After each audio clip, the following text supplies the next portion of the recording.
Hello, thank you for joining this presentation to learn about OPT employment rules and reporting requirements. After watching this video, you will be able to do the following. Understand the requirements for maintaining status while on OPT. Understand the employment reporting requirements for OPT. Identify the number of unemployment days allowed while you're on OPT. And understand the purpose of the SEVP portal. To maintain F1 status during OPT, you must do practical training related to your studies for most of the OPT year. This training could be a permanent job, an internship, a temporary job, a volunteer position, self-employment, etc. The range of practical training options is broad.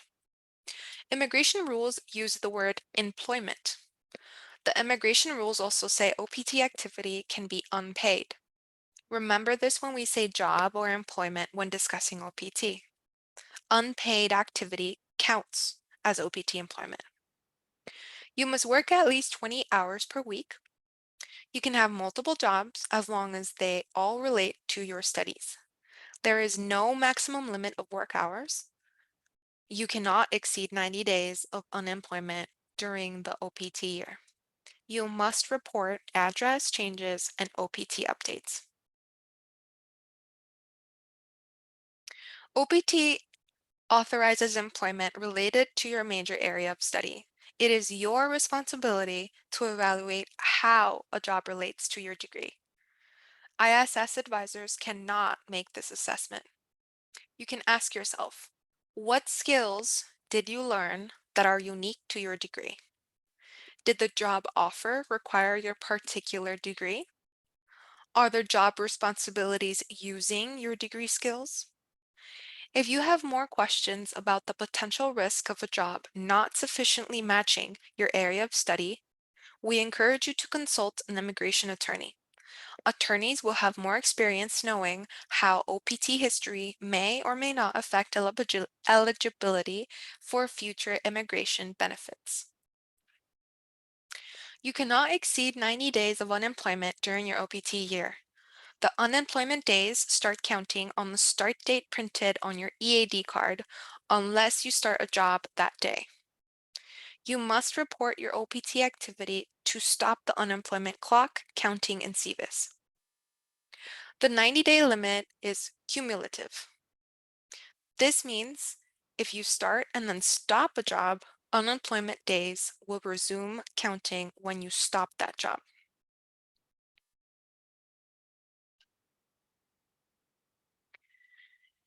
If you are on approved vacation or leave time from a job, this does not count as unemployment time. There is no grace period after 90 days of unemployment, and if you exceed 90 days of unemployment, the U.S. government would consider you to be out of status. You must report your OPT employment and address changes to the U.S. government during your OPT year. Report these updates within 10 days of the change, starting a job, ending a job, changing employers, and changing addresses. You must also report your final departure from the U.S. if it is substantially earlier than the OPT end date.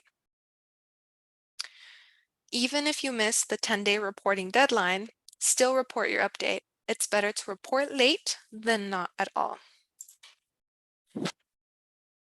There are two ways to report OPT updates. The first is the SCVP Portal. This U.S. government tool connects you to your SEVIS record in real time. It allows you to self-report required updates and view your OPT information.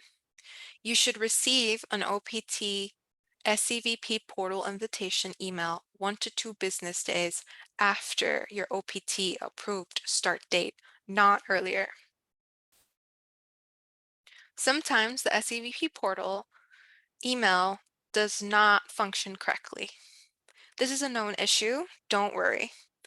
If you don't receive the invitation email or you cannot access your SCVP portal, ISS can help. We can also report your OPT updates for you. Submit requests for portal help or employment reporting help through my ISS. As long as you report your updates to ISS within the required timeline, you have met your reporting responsibility.